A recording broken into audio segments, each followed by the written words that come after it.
on vous demande de prier. Quand on vous demande de prier, la prière, c'est pour vous permettre d'éloigner les desseins de Dieu qu'il a déjà fait pour vous. Parce qu'une prière peut vous permettre d'échapper, ou bien Dieu peut ne pas vous frapper, mais Dieu est capable aussi ça veut dire que de ralentir ou de faire passer ça au-dessus de vous parce que vous êtes resté constamment dans la prière. Dieu a déjà un plan pour les hommes, c'est vrai.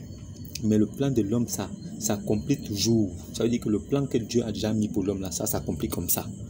Les seules choses qui se font, c'est que les pasteurs pensent qu'ils peuvent changer des choses. Ils font croire aux fidèles. Et non, ils ne peuvent rien changer.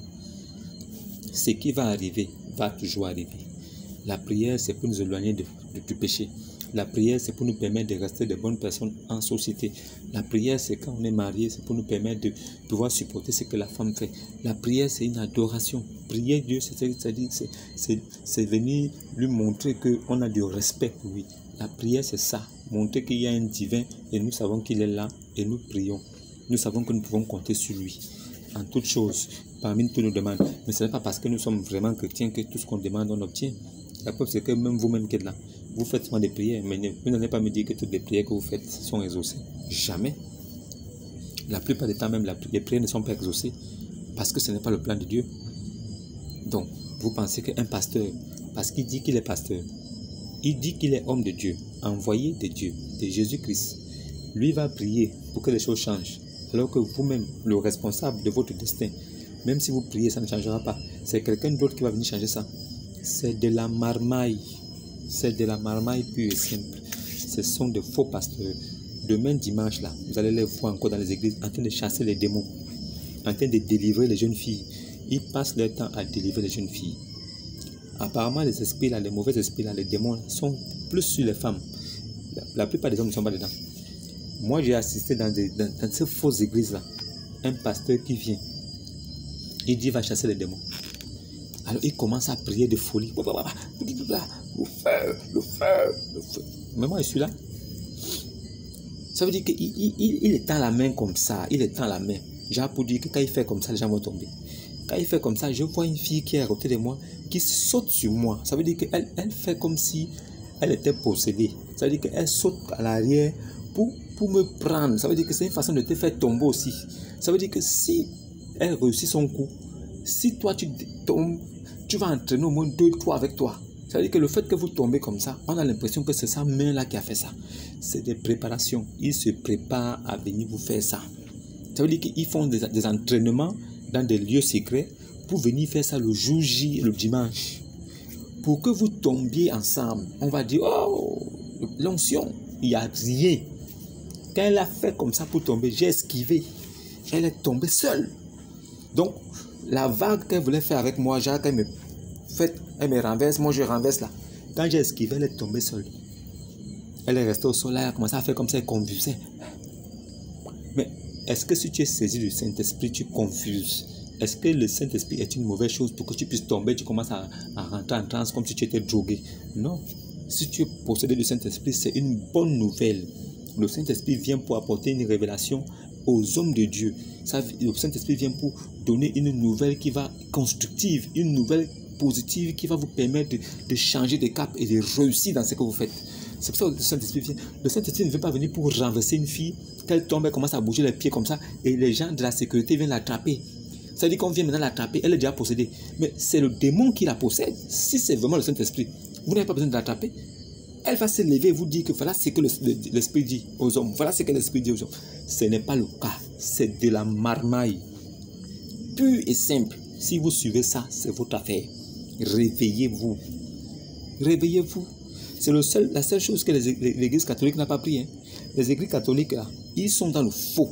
C'est des faussaires. Ils ne font pas ce qui est écrit. Mais eux, au moins, ils ne tombent pas en transe. Mais il y a une catégorie aussi qui a adopté ça, de tomber en transe. Mais eux, ils parlent comme les cabots. Ça veut dire qu'il y a quelque chose qui ne va pas dans la tête. Parce que quand ils finissent de faire ça, il n'y a pas une révélation. Les gens attendent des révélations. Dieu ne parle plus vraiment aux hommes. Mais il faut que si l'Esprit descend, c'est une grâce. Alors il va parler, il va dire quelque chose qui va édifier les hommes, qui va nous permettre de réussir. Ce n'est plus le cas. C'est la marmaille qui se passe dans les églises. Ils vont chasser les démons demain dimanche pour faire un spectacle, un show, pour toucher la sensibilité des cœurs, les gens qui ont le cœur fragile. Comme ça, ils vont dépenser leur argent. Ce n'est que de ça qu'il s'agit. Le parler en langue a été défini par l'Esprit de Dieu. Parler en langue, ça veut dire que dans une église de Dieu, une église qui est formée de plusieurs personnes vivantes dans cette église-là, si le parler en langue survient, c'est 1, 2 ou 3 au plus. C'est 1, 2, 3 au plus. Parce que la révélation qui vient là, c'est une vraie révélation. Donc, 1000 personnes ou 100 personnes ne peuvent pas avoir la révélation. On ne va rien comprendre. Dieu a déterminé, c'est 1, 2, 3 au plus. Et que chaque fois qu'un parle, il y a quelqu'un pour interpréter. C'est-à-dire que si moi je suis saisi par l'esprit, je commence à parler en langue. C'est une langue que les autres ne comprennent pas, mais il y a quelqu'un qui va comprendre dans l'assemblée.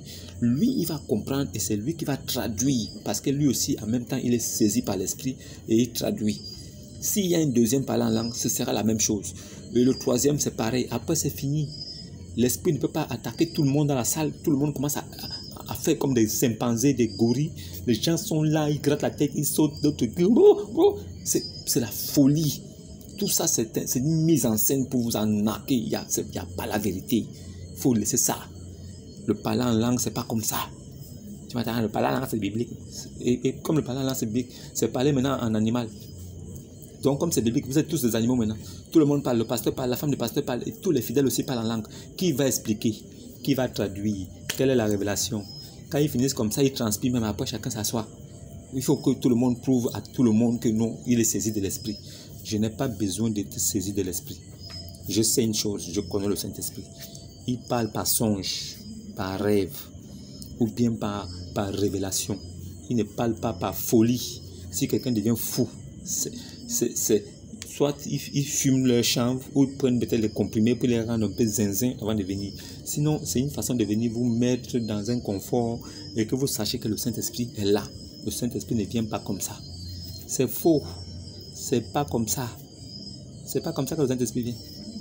Et il y a des pasteurs aussi qui sont là. Le Saint-Esprit est là. Le Saint-Esprit est là. Le Saint-Esprit est là, tu l'as vu où? Le Saint-Esprit est là, tu le connais où? Toi, tu le connais où? Bâtard, faux pasteur, tu le connais où? Tu prononces le nom de Jésus partout, mais ce que tu fais n'a rien à voir avec lui. Est-ce qu'il te connaît? Tu es là, au lieu de servir les autres, tu te sers dans leur poche les comptes bancaires, tu ne fais que prendre. Dans ta folie, et eux, comme ils sont bêtes, ils ont peur, ils ne connaissent pas. Ils ont le livre de foi à la main, la Bible, ils ne lisent pas. Ce que tu fais là, c'est écrit où? Ils doivent être capables de poser la question. Pasteur, ce que tu viens de faire là, c'est écrit.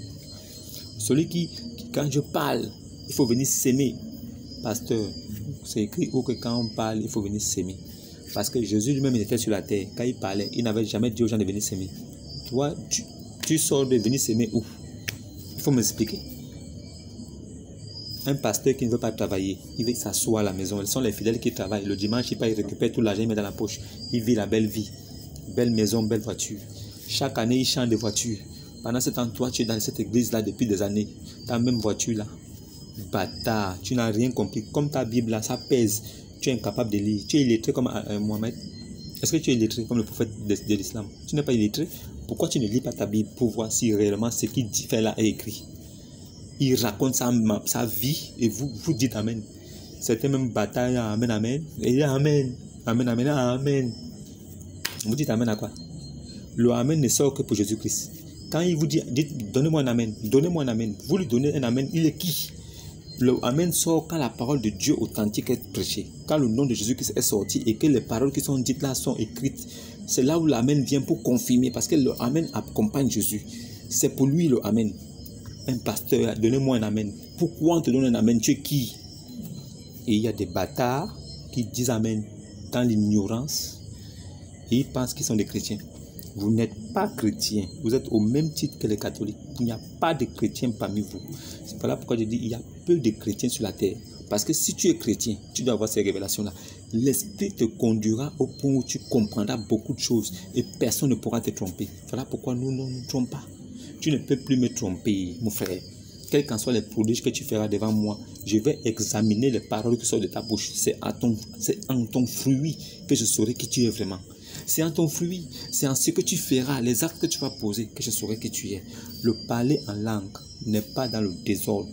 Que 2 ou 3, c'est écrit. Celui qui veut le verser, il demande que 2 ou 3 parlent, tout au plus. Si ce n'est pas le cas, qu'on se taise dans les églises. Si ce n'est pas le cas, si après avoir parlé là, le pasteur, quand il finit de faire robobo, quand il finit là, il faut être capable de dire, pasteur, ce que vous venez de dire là, quelle est la révélation? Parce que ce n'est même pas lui qui doit interpréter. Quand il finit de dire c'est quelqu'un qui doit être saisi aussi de l'esprit, qui doit interpréter ce qu'il a dit. Parce que la Bible est claire. Ce n'est pas lui qui doit interpréter ce que lui-même il a dit, mais c'est quelqu'un qui est là, qui est saisi par le Saint-Esprit, qui explique ce que lui a dit. Si ce n'est pas le cas, qu'il ferme sa bouche. Il ne parle pas en langue. C'est un menteur, un marmailleur. Il faut que vous vous réveillez. Le parler en langue est biblique. Tout le monde le sait. Mais c'est défini. Il y a une façon de le faire. Dieu nous a montré comment il faut le faire. Si tu ne vois pas ça, ça veut dire que c'est une assemblée de marmailleurs. C'est des voyous. Ils font ça pour prendre la tête aux gens. Et je voulais aussi vous dire quelque chose. N'oubliez pas que quand vous voulez prier, allez dans les lieux secrets. Priez votre Père qui est dans les lieux secrets. Il vous écoute. C'est lui-même qui a mis cette prière dans votre cœur. Il va vous exaucer en secret. Ne vous exposez pas. Donc les communautés là où tu vois le pasteur qui dit priez et tous les fidèles sont là. Oh Dieu, Seigneur Jésus, au nom de feu, le feu, je te pétine, Seigneur. Quand vous voyez ça, c'est de l'arnaque. Il n'y a rien là-bas. Jésus ne les connaît pas.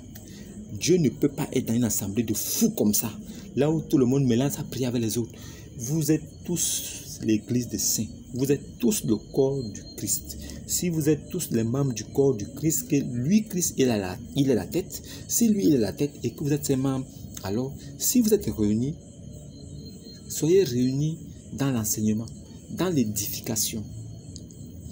Et vous faites une prière de groupe, une prière commune et vous vous séparez. Chacun chez lui peut aller se mettre dans un lieu secret, prier son Dieu et faire la demande qu'il veut parce que tout le monde n'a pas la même demande. Vous ne pouvez pas demander aux gens de crier dans la même église. Tout le monde crie en même temps parce qu'il faut prier. Vous priez quoi? Vous priez quoi? C'est la folie. C'est la folie. Que vous entendiez ce que je dis.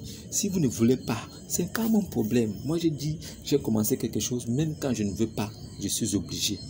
Vous voyez à quelle heure j'ai fait cette vidéo? J'ai été saisi tout à l'heure pour la faire. C'est pas comme si il y a des moments où je me lève le matin, je dis, je fais mes choses comme d'habitude. Et quand j'oublie de faire une vidéo qui concerne les révélations que j'ai, l'esprit me pousse au point où je ne peux pas dormir. J'étais obligé de faire cette vidéo pour que vous compreniez quelque chose. Il dit pas l'heure, dis-leur, ne dors pas, parce que moi je suis toujours éveillé, je suis vivant au siècle des siècles. Je ne dors pas. Vous dormez parce que vous êtes des hommes. Moi je suis là. Je suis jaloux. Je suis rempli de colère car mon peuple c'est loin de moi. Ils sont trompés par des hommes périssables, des hommes qui meurent, des hommes qui ont une durée de vie limitée. Mais ils réussissent à endoctriner et à emporter beaucoup vers l'enfer. Ceux-là sont incapables de vérifier la parole de Dieu qui est toujours vivante à travers son livre saint. Voilà pourquoi il faut que tu parles. Tu dois parler. C'est la raison pour laquelle je parle. Je suis obligé. Je suis un serviteur. Mon patron, c'est Jésus-Christ. Je suis obligé de dénoncer. Je suis à la phase de dénonciation pour que vous compreniez, pour que vous essayez d'aller vérifier, pour que vous essayez de comparer. Est-ce que ce que je dis est vrai? Si vous réussissez à faire cette liaison-là, après vous allez faire la synthèse. Vous saurez que je suis dans la vérité. Ce que je vous dis est vrai. Et après, sortez de là-bas tranquillement. Si eux, ils sont déjà comme ça et que vous ne pouvez rien faire, vous sortez. Laissez-les. Le salut est personnel. Il n'y a pas une vague de personnes, on va s'attraper les mêmes pour aller. Non, c'est chacun qui y va. Chacun. C'est sur terre-là qu'il faut accepter Jésus et prendre son baptême au nom de Jésus. C'est sur terre-là qu'il faut observer les ordonnances et les prescriptions de la loi. Parce que c'est Dieu lui-même qui a donné la loi pour régir le bon vivre entre nous sur la terre. Et après, il est venu avec la grâce, parce que la grâce pouvait nous sauver. La loi ne nous sauvait pas. La loi, c'était pour la bonne conduite. Personne ne pouvait être sauvé par la loi. Alors, il est venu avec la grâce. Cette grâce nous permet d'accéder au salut et à la vie éternelle. C'est ce que nous avons pu avoir avec la grâce. Voilà pourquoi il est venu. Il n'est pas venu pour que tu veux te marier, viens à Jésus. Tu veux te marier, viens à Jésus. Tu veux avoir un compte bancaire, viens à Jésus. Tu veux la voiture. Il n'est pas venu pour ça. Il est venu pour nous sauver. Pour que quiconque croit et prenne le baptême soit sauvé. C'est pour ça qu'il est venu. Mais il sait qu'avant la fondation du monde, il t'a déjà prédestiné à quelque chose. Ça, c'est déjà tracé. Il n'a plus besoin de venir pour ça. Il est venu pour sauver et il est là pour ça. Celui qui croit en lui est sauvé. Celui qui ne croit pas est condamné. Personne ne peut le sauver. Ce nom-là, c'est le nom qui a été donné au-dessus de tout nom. À ce nom-là, tout genou fléchit dans les cieux, sur la terre, sous la terre, dans les eaux, partout. Alors, si au nom de Jésus, tout genou fléchit, qui il est? Si Dieu est resté au ciel quand le nom de Jésus est prononcé, Jésus fléchit. Dieu fléchit les pieds là-bas. Il fléchit ses genoux. Si le nom de Jésus est prononcé au ciel, Dieu fléchit les genoux. Si Dieu est sous terre et que son nom est prononcé, Dieu fléchit les genoux. Alors, je t'en conjure à toi, devant Dieu et devant Jésus, qui viendra juger les morts et les vivants. Dieu et Jésus ensemble viendra. Les deux forment une seule personne. Pierre, Philippe, depuis que je suis avec toi, tu ne m'as pas reconnu. Celui qui m'a vu a vu le Père. Alors, ne sais-tu pas que le Père est en moi et moi je suis dans le Père? Celui qui m'a vu a vu l'Éternel. Jésus était la représentation visible du Dieu invisible que personne ne pouvait voir. Alors, en ces termes-là, pourquoi vous ne pouvez pas lire tranquillement vos Bibles et voir la vérité et marcher avec la vérité? Pourquoi cette lumière-là ne peut pas briller en vous comme elle brille en moi? Pourquoi vous ne pouvez pas vous réveiller et aller lire? Être capable de poser la question au pasteur. Pasteur, qu'est-ce que tu fais là? Est-ce que c'est écrit? Montre-nous le verset. Pourquoi vous ne pouvez pas demander ça à vos pasteurs? Qu'est-ce que lui, il a de plus que vous? Votre pasteur n'a rien de plus que vous. Vous avez la même grâce, le même salut. Vous êtes au même niveau, au même pied d'égalité devant Dieu. Si lui l'est choisi pour vous diriger, alors il devient votre esclave. C'est lui qui doit vous servir. On ne refuse pas que la dîme doit être donnée. Parce que la dîme doit servir à beaucoup de choses. Ça ne doit pas servir à l'homme de Dieu. L'homme de Dieu lui-même, il doit travailler. Il doit être un exemple de comportement et de bon vivre dans la société. Il doit être quelqu'un qui montre l'exemple. Il doit être un gagnant, un vrai leader. Pas un feignant qui lit, il vient vous mentir, il prend votre argent. Vous n'avez rien compris. Tout ça vous échappe. Voilà pourquoi vous souffrez comme ça. Vous priez dans vos communautés là-bas, mais vous êtes toujours dans la souffrance, la pauvreté, la galère. Vous ne comprenez pas pourquoi. Mais c'est parce que vous n'avez rien compris. Dieu n'est pas avec vous là-bas. Celui qui vous enseigne là, il vous amène à l'abattoir. Donc, comment est-ce que Dieu va venir là-bas? Dieu n'est pas avec lui. Si Dieu n'est pas avec lui, maintenant vous qui venez avec lui là, est-ce que Dieu sera avec vous? Sortez de là, lisez vos Bibles. Lisez vos Bibles. Le parler en l'air que je vois partout là, ce n'est pas le parler en langue. Moi, je connais le parler en langue parce que Dieu me l'a révélé. Dieu m'a révélé le parler en langue. Vous allez voir demain comment on entend les églises.